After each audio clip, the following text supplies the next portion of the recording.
Good morning. आज हम start करेंगे chapter cell cycle and cell division. ठीक है, cell cycle and cell division है वो आप लोगों के सिलेबस में बहुत ही इंपॉर्टेंट टॉपिक है और ये हमेशा इसमें से एग्ज़ाम में क्वेश्चन आते ही आते हैं। Cell cycle and cell division, chapter का नाम है cell cycle and cell division.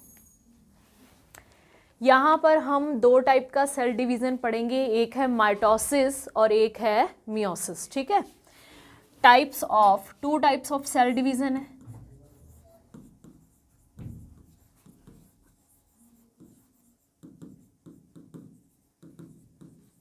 Mitosis और सेकंड क्या है, meiosis. Okay, mitosis and meiosis. Mitosis का अदर नेम क्या है, इक्वेशनल डिवीजन।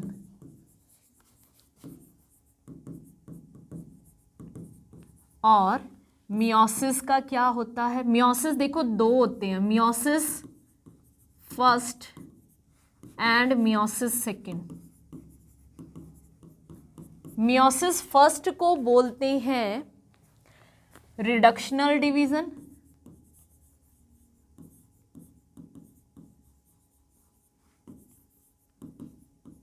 और मियोसिस सेकंड को बोलेंगे इक्वेशनल डिवीजन।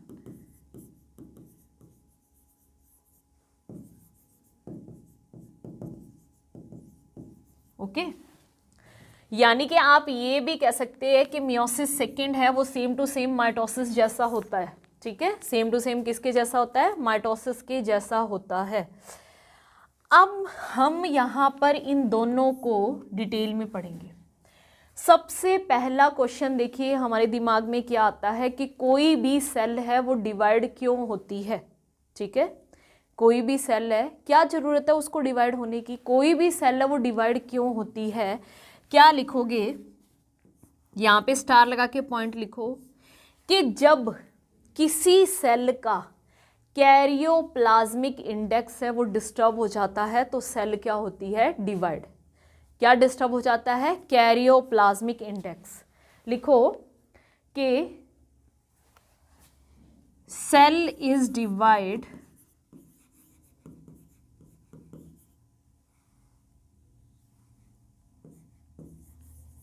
सेल डिवाइड क्यों होती है, due to disturbance in karyoplasmic index को हम क्या बोल सकते हैं, न्यूक्लियोसाइटोप्लाज्मिक रेशो, कैरियोप्लाज्मिक इंडेक्स या फिर न्यूक्लियोसाइटोप्लाज्मिक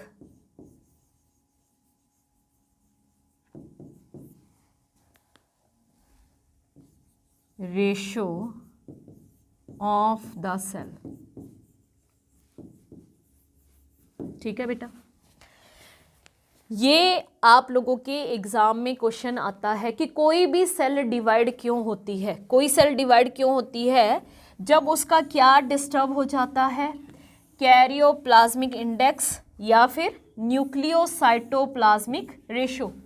देखो नाम से ही पता चल रहा है, कैरियो का मतलब क्या होता है, कैरियो का मतलब होता है न्यूक्लियस, यहाँ पे लिखा ही हुआ है न्यूक्लियो, न्यूक्लियो का मतलब न्यूक्लियस, साइटोप्लाज्मिक या फिर प्लाज्मिक, यानी न्यूक्लियस और प्लाज्मा।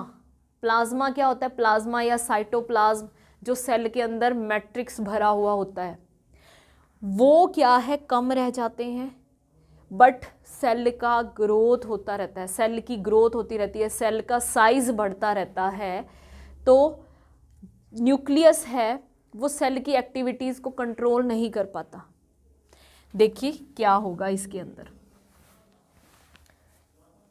स्टार्टिंग के अंदर देखो नॉर्मली अगर हम बात करें तो एक सेल इतनी होती है, उसके अंदर क्या है, ये न्यूक्लियस है, यहाँ पे क्या भरा हुआ है, साइटोप्लाज्म भरा हुआ है। ठीक है, क्या भरा हुआ है, साइटोप्लाज्म, ये न्यूक्लियस है। याद रखना है न्यूक्लियस क्या होता है, controller of the cell. Nucleus क्या होता है, controller of the cell. Nucleus controller of the cell होता है। तो आपको क्या चीज़ याद रखनी है कि यहाँ पे अगर अब न्यूक्लियस का साइज नहीं बढ़ता है, साइटोप्लाज्म नहीं बढ़ता है, सेल की ग्रोथ होती रहती है। सेल इतनी होगी, फिर हम क्या कहेंगे, सेल इतनी होगी,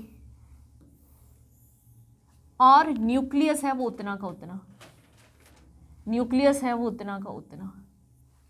तो ये क्या है, सेल की एक्टिविटीज़ को कंट्रोल नहीं कर पाता भाई। एरिया ज़्यादा हो गया और वो खुद क्या रह गया, छोटा रह गया।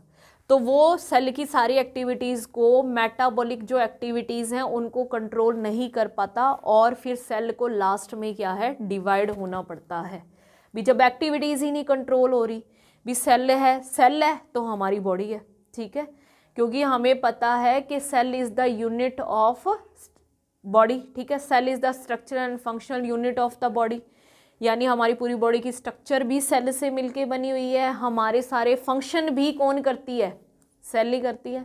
तो भाई सेल को ही अगर हम कंट्रोल में नहीं रख पा रहे हैं तो फिर सारा जो सिस्टम है वो डिस्टर्ब हो जाएगा। इसीलिए जब न्यूक्लियस छोटा रह गया, सेल का साइज इंक्रीज हो गया है, साइटोप्लाज्म कम रह गया, तो उस टाइम सेल कहती है भी मैं डिवाइड हो जाती हूँ, वो दो टुकड़ों में टूट जाती है, यानी एक सेल से दो सेल बन जाती हैं, ठीक है। अब देखिए हम पढ़ेंगे सेल साइकिल। क्या पढ़ेंगे, सेल साइकिल। सेल साइकिल में देखो क्या होता है,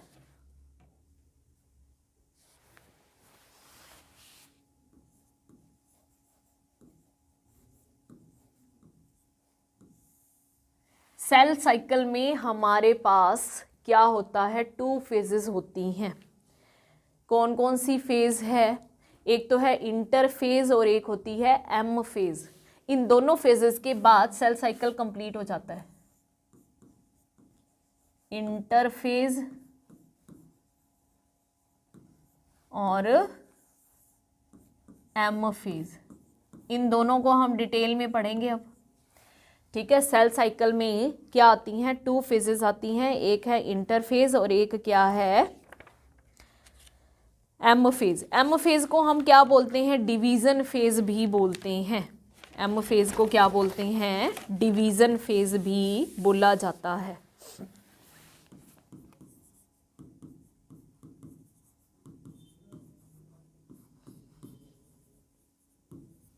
ठीक है। इंटरफेज में क्या आता है, देखो इंटरफेज के अंदर आगे 3 फेजेस आती हैं इंटरफेज में, G1 S G2, ठीक है, G1 S G2। और फिर क्या होती है एम फेज। एम फेज में आती है प्रोफेज, मेटाफेज, एनाफेज और टीलोफेज, ठीक है। Prophase, metaphase, anaphase, telophase. हम जब क्या है G1 S G2, prophase, metaphase, anaphase, telophase, इन सबको पूरा करेंगे तो हम क्या कहेंगे, ये हमारा माइटोसिस कंप्लीट हो गया। क्या कंप्लीट हो गया, माइटोसिस, ठीक है। कोई भी सेल डिवाइड होएगी तो देखो उसको इतनी सारी फेजेस से गुजरना पड़ता है। आपको याद रखना है इंटरफेज क्या है, प्रिपरेटरी फेज है, यानी जिसके अंदर तैयारियां होती हैं। आप देखो इसको किस तरीके से समझ सकते हो कि मान लो हमारे घर के अंदर कोई फंक्शन है, ठीक है, और हमें जैसे मान लो घर में कोई शादी है, तो भाई ये जो दिन है ना, ये एम फेज वाला दिन है, ये तो क्या है, शादी वाला दिन है।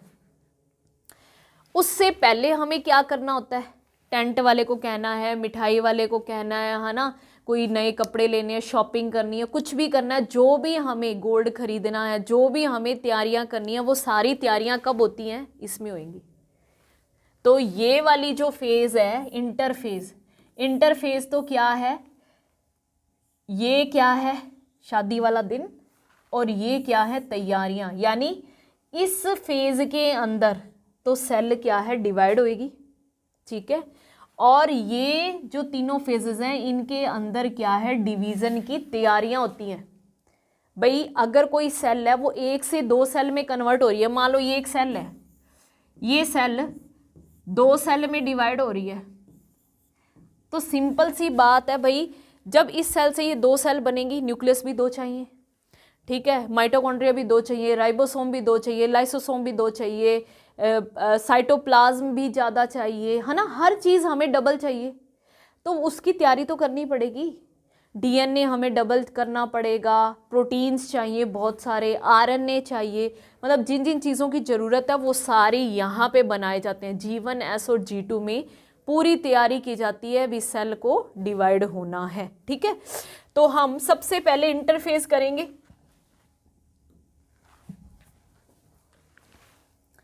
माइटोसिस में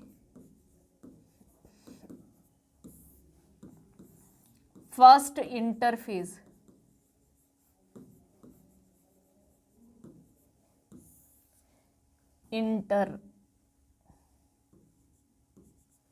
इंटरफेज, इंटरफेज को देखो क्या बोला जाता है, most active phase.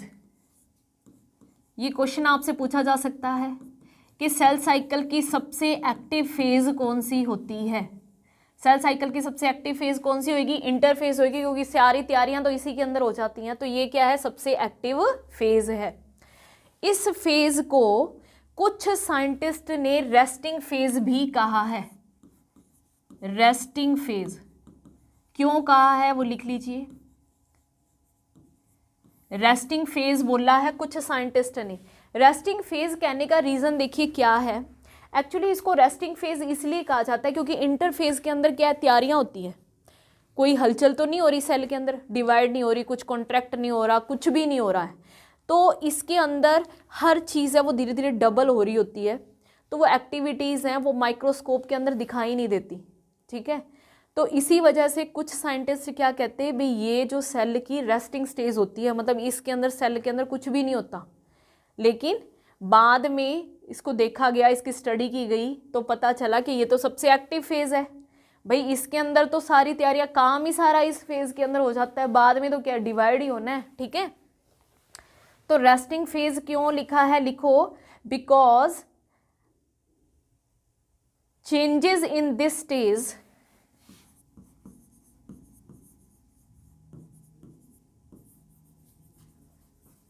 changes in this stage are not visible under microscope।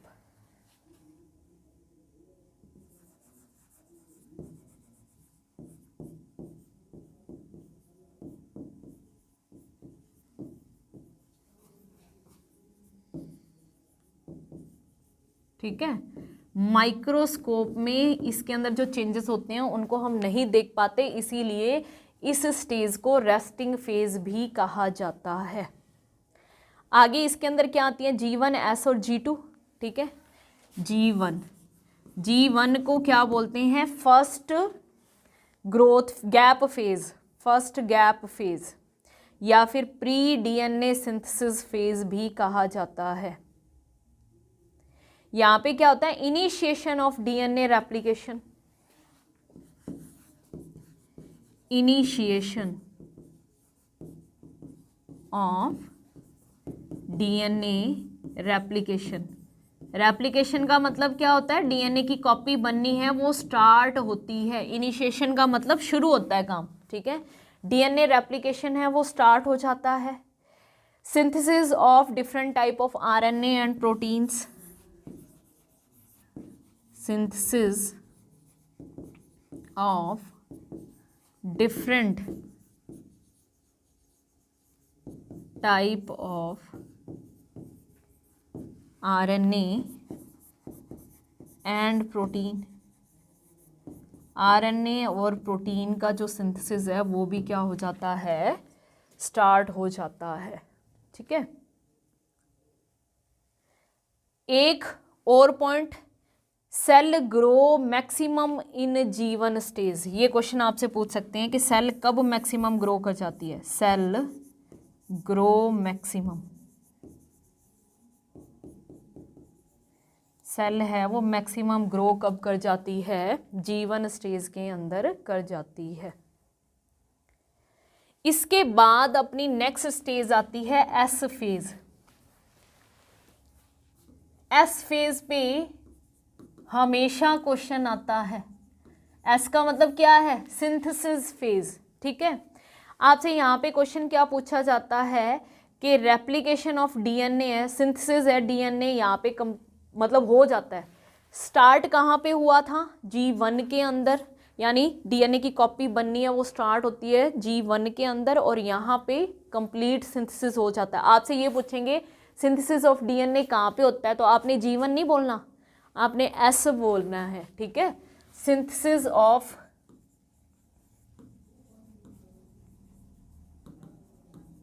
DNA, DNA है वो बन जाता है, सिंथेसिस ऑफ डीएनए हो जाएगा। हिस्टोन प्रोटीन है वो भी बन जाएगा, synthesis of histone protein.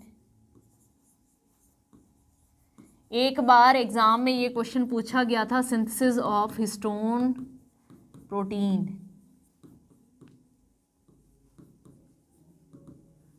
DNA binding protein का नेम बताइए। डीएनए बाइंडिंग प्रोटीन का नेम बताइए। डीएनए बाइंडिंग प्रोटीन कौन सा होता है, हिस्टोन प्रोटीन होता है। एक्चुअली डीएनए है वो 2 मीटर तक लंबा होता है, तो 2 मीटर लंबा एक न्यूक्लियस के अंदर, क्रोमोसोम के अंदर होता है। ठीक है, डीएनए कहाँ पे होता है, क्रोमोसोम के अंदर।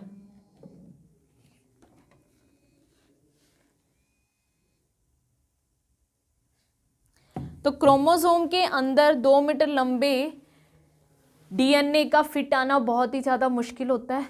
तो ये हिस्टोन प्रोटीन क्या होता है, इस तरीके से होता है, और ये अपने ऊपर डीएनए को क्या कर लेता है, बाइंड कर लेता है।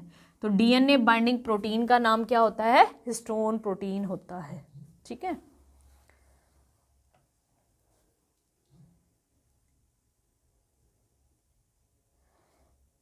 नेक्स्ट है G2 फेज,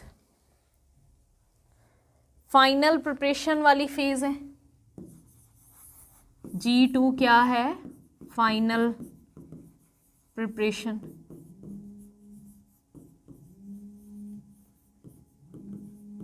फाइनल प्रिपरेशन कहाँ पे होती है, G2 फेज के अंदर होती है। ठीक है, यहाँ पे आप एक चीज़ याद रखोगे कि जितने भी सेल ऑर्गेनेल हैं वो डबल हो जाते हैं। ट्यूबुलिन प्रोटीन बन जाता है जो स्पिंडल फाइबर फॉर्मेशन में हेल्प करेगा। सेल ऑर्गेनेल्स क्या हो जाते हैं, डबल। ट्यूबुलिन प्रोटीन, ये क्वेश्चन आपसे पूछ सकते हैं कि स्पिंडल फाइबर किसके बने होते हैं। स्पिंडल फाइबर किसके बने होते हैं, ट्यूबुलिन प्रोटीन के। अभी स्पिंडल फाइबर के बारे में हम पढ़ेंगे, इनके ऊपर क्या है, क्रोमोसोम अरेंज होते हैं। ठीक है, तो स्पिंडल फाइबर हैं वो किसके बने होते हैं, ट्यूबुलिन प्रोटीन के। तो वो भी कहाँ पे बनता है, G2 फेज के अंदर बनता है।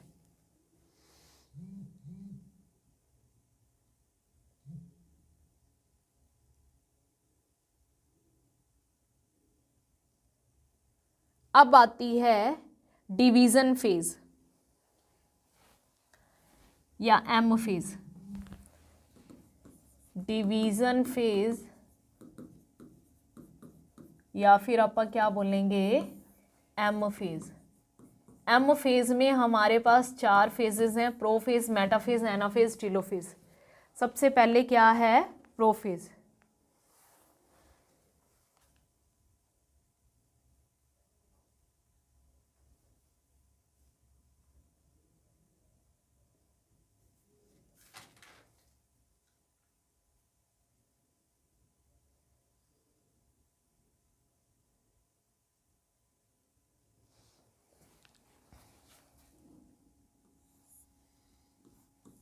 प्रोफेज। देखो क्या होगा प्रोफेज के अंदर, सेल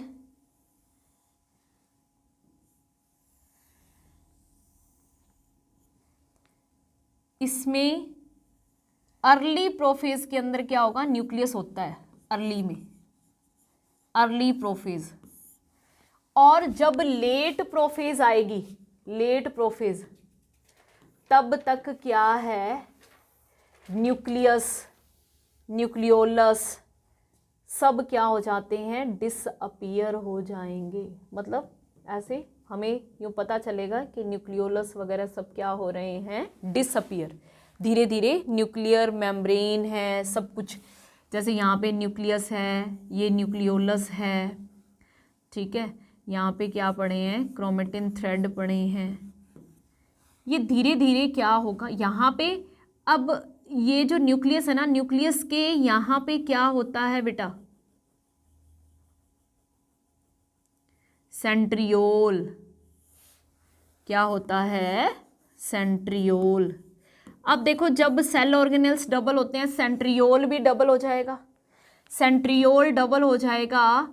और क्या है, एक सेंट्रियोल है वो अपोजिट पोल की तरफ, अपोजिट पोल मतलब अपोजिट डायरेक्शन की तरफ आना शुरू हो जाएगा, ठीक है,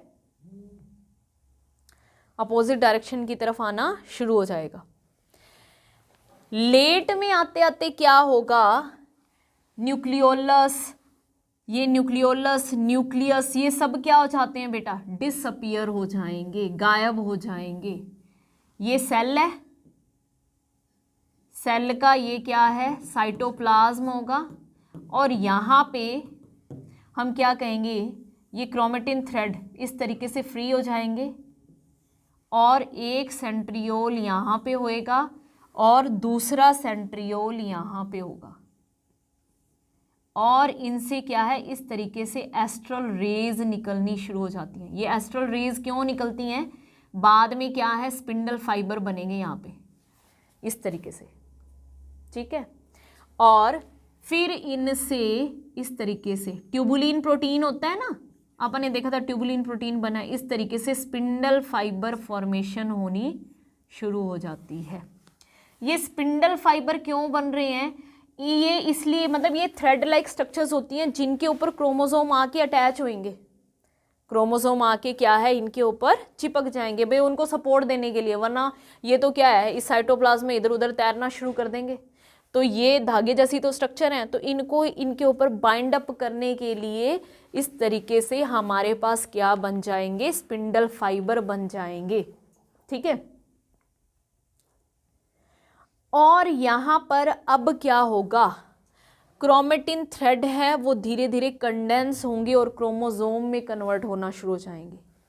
क्रोमेटिन थ्रेड किस में कन्वर्ट होना शुरू हो जाएगा, क्रोमोसोम में कन्वर्ट होना शुरू हो जाएगा। क्रोमेटिन थ्रेड किस में कन्वर्ट होना शुरू हो जाएगा, क्रोमोसोम में कंडेंस होगा और क्रोमोसोम के अंदर कन्वर्ट होना शुरू हो जाएगा।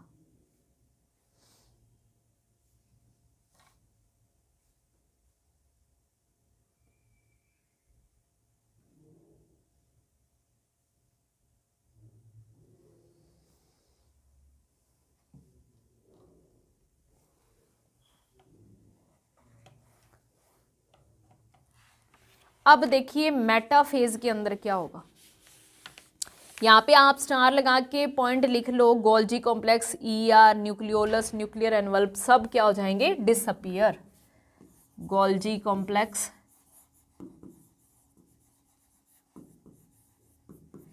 ER endoplasmic reticulum, nucleus, nucleolus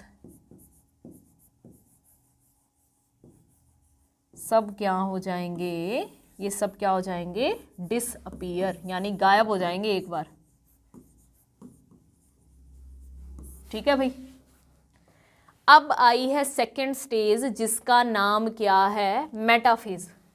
metaphase के लिए एक ही क्वेश्चन पूछा जाता है, मेटाफेज के लिए जितने भी क्रोमोसोम हैं, देखो क्या होगा, ये सेल है, यहाँ पे एक सेंट्रियोल, यहाँ पर एक सेंट्रियोल, ये क्या है, स्पिंडल फाइबर।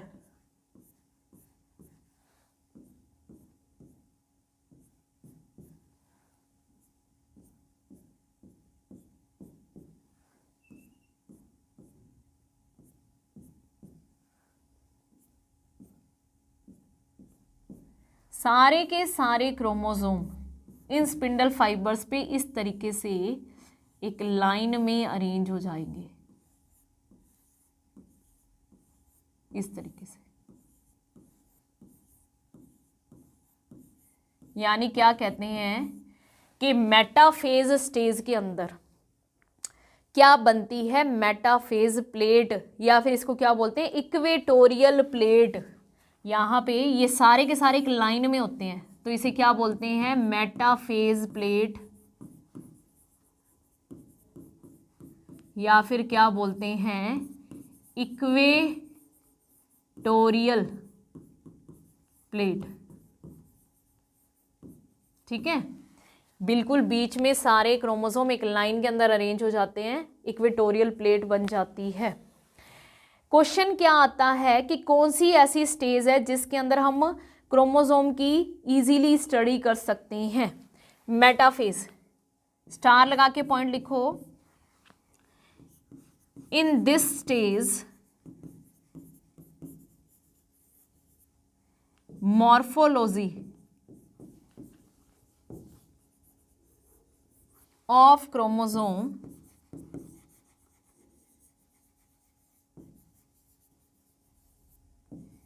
easily studied। ये एक ऐसी स्टेज है जहां पर हम क्रोमोसोम की बिल्कुल अच्छे से स्टडी कर सकते हैं, भी उनकी स्ट्रक्चर कैसी है, किस टाइप के वो दिखते हैं, क्या है, क्यों, क्योंकि सारे के सारे एक लाइन में लगे होते हैं। सारे के सारे क्या है, यानी हमारे अंदर कितने क्रोमोसोम है, 46 क्रोमोसोम है ना, तो 46 के 46 इस तरीके से लाइन में लगे होते हैं। तो लाइन में लगे होंगे तो हम उनको आराम से देख सकते हैं, आराम से उनकी स्टडी कर सकते हैं, वो किस टाइप के दिखेंगे, है ना। तो मेटाफेज स्टेज क्या है, जिसके अंदर इक्वेटोरियल प्लेट बनती है या मेटाफेज प्लेट बनती है, और हम इजीली क्या है, सारे क्रोमोसोम की मॉर्फोलॉजी की स्टडी कर सकते हैं। नेक्स्ट स्टेज आती है आपकी एनाफेज।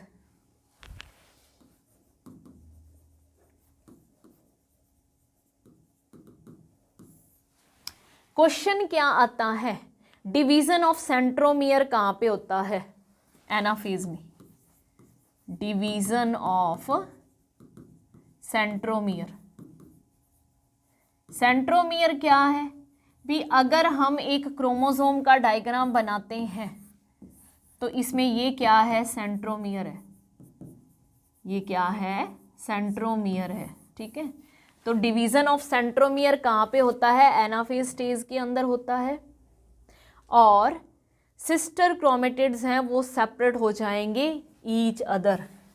यहाँ पे क्या लिखोगे, अब देखो ये क्रोमोसोम को वैसे भी शो कर सकते हैं, ये भी एक ही क्रोमोसोम है, और ये दोनों क्या होते हैं, इसके अंदर सिस्टर क्रोमेटिड्स होते हैं। ये क्रोमोसोम इस क्रोमोसोम में कब कन्वर्ट हो जाता है, जब डीएनए का रेप्लिकेशन होता है, उस टाइम। रेप्लिकेशन मतलब ये एक डीएनए था, ये कॉपी बना लेता है तो 2 डीएनए बन गए, तो क्रोमोसोम बीच में से इस तरीके से अपने आप ऐसे ऐसे ऐसे ऐसे हो जाता है। ठीक है, तो ये भी एक क्रोमोसोम है, ये भी एक क्रोमोसोम ही है, तो ये दोनों क्या है, सिस्टर क्रोमेटिड्स हैं, और एनाफेज के अंदर ये इस तरीके से लेंथ वाइज डिवाइड हो जाते हैं, और सेंट्रोमियर है वो इस तरीके से डिवाइड हो जाएगा। ये वाला जो देखो यहाँ पे क्या होगा, ये वाला जो पार्ट है ये भी एक क्रोमोसोम की तरह बिहेव करेगा, ये वाला पार्ट है ये भी एक क्रोमोसोम की तरह ही बिहेव करेगा। तो ये सेंट्रोमियर बीच में से टूट जाएगा, ये हाफ इधर और हाफ इधर वाली साइड चला जाएगा। देखिए इसको मैं अभी बना के दिखाती हूँ आपको क्या होगा। देखो ये सेल है, इस पे आपा ने स्पिंडल फाइबर बनाए, मैं एक ही क्रोमोसोम बना के दिखाऊंगी क्योंकि ज़्यादा बनाएंगे ना, होते तो 46 हैं, ज़्यादा बनाएंगे तो फिर उसके अंदर कन्फ्यूजन सी हो जाती है। यहाँ पे आपा ने मेटाफेज में क्या देखा था,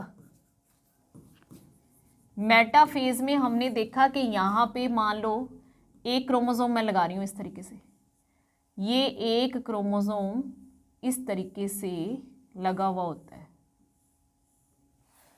ठीक है। अब एनाफेज के अंदर क्या होगा, एनाफेज के अंदर क्या होगा,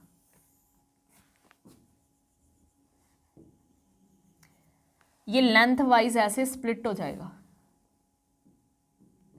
और ये स्पिंडल फाइबर हैं, ये कॉन्ट्रैक्ट होने शुरू हो जाते हैं। आधा इधर वाली साइड,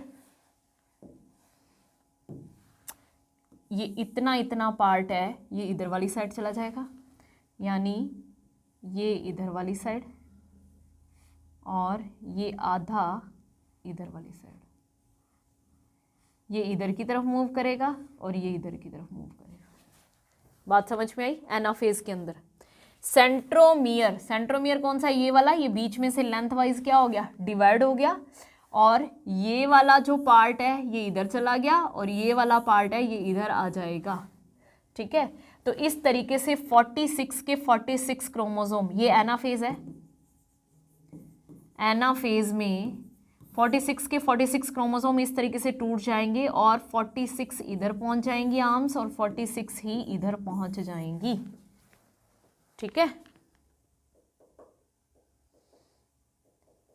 अब लास्ट आती है टीलोफेज।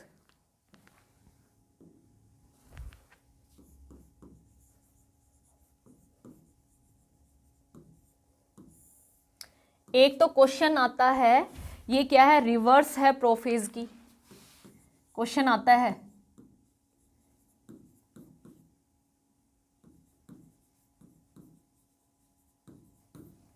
रिवर्स किसकी है, प्रोफेज की रिवर्स है। प्रोफेज की रिवर्स का मतलब क्या है कि ये सेल है, यहाँ पे सेंट्रोमियर था, वो स्पिंडल फाइबर है ना, वो सारे खत्म हो जाते हैं और यहाँ पे इस तरीके से हम क्या कहेंगे, हमारे पास 46 क्रोमोसोम इधर पहुँच जाएंगे, आप तो 3-4 ही बना लेते हैं, ठीक है।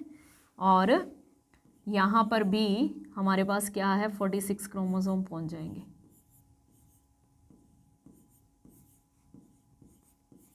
पहुँच गए, ठीक है, अपोजिट पोल की तरफ। अब और यहाँ पे क्या है, धीरे धीरे हम क्या कहेंगे, न्यूक्लियस बनना शुरू हो जाएगा, यहाँ पर भी न्यूक्लियस बनना फिर से शुरू हो जाएगा, न्यूक्लियोलस भी बन जाएगी, ईआर भी बन जाएगी, सब कुछ धीरे धीरे बनना शुरू हो जाएगा। लेकिन अब यहाँ पर क्या हो रहा है, सेल तो भाई ये एक ही है, सेल तो एक ही है, इसके अंदर देखो न्यूक्लियस 2 हो गए, ईआर 2 होगी, सब कुछ 2-2 हो गए। तो अब क्या होगा, ये बीच में से यहाँ से टूटेगी, तभी तो 1 से 2 सेल बनेंगी। बीच में जो टूटेगी इस प्रोसेस को बोलेंगे साइटोकाइनेसिस। क्या बोलते हैं, साइटोकाइनेसिस, और ये अभी हम करेंगे। टीलोफेज आपको क्या याद रखना है कि क्रोमोसोम है अपोजिट पोल पे चले जाएंगे, न्यूक्लियोलस, गोल्जी बॉडी, ईआर सब कुछ फिर से बन जाएगा, ठीक है। ये हो गया है आपका डिवीजन फेज, यानी यहाँ पे अभी हमने क्या पढ़ा है, ये कैरियोकाइनेसिस है, ये याद रखना, कैरियोकाइनेसिस हो गया, यानी न्यूक्लियस है वो डिवाइड होके 2 न्यूक्लियस में कन्वर्ट हो चुका है। कैरियोकाइनेसिस में कौन कौन है, प्रोफेज, मेटाफेज, एनाफेज और टीलोफेज। ये चारों स्टेजेस के अंदर हमने न्यूक्लियस को डिवाइड किया है, यानी क्या हुआ है, कैरियोकाइनेसिस हुआ है। अब क्या होगा, साइटोकाइनेसिस होगा, यानी सेल डिवाइड होएगी, बीच में से साइटोप्लाज्म डिवाइड होएगा। और आपको याद रखना है साइटोकाइनेसिस में क्या होगा, देखो साइटोकाइनेसिस का मतलब क्या होता है, division of cytoplasm, division of cytoplasm. जब साइटोप्लाज्म का डिवीजन होता है, डिवीजन ऑफ साइटोप्लाज्म होगा, तो ये एनिमल और प्लांट सेल के अंदर अलग अलग होता है, ये आपको याद रखना है बस। इन एनिमल सेल होएगा by, in animal cell animal cell के अंदर कैसे होता है, बाय कॉन्स्ट्रिक्शन, या फिर हम क्या बोलेंगे, bye furrow formation.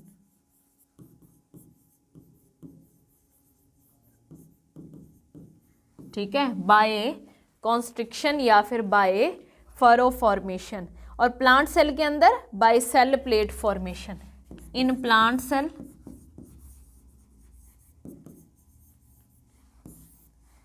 Bye cell plate formation.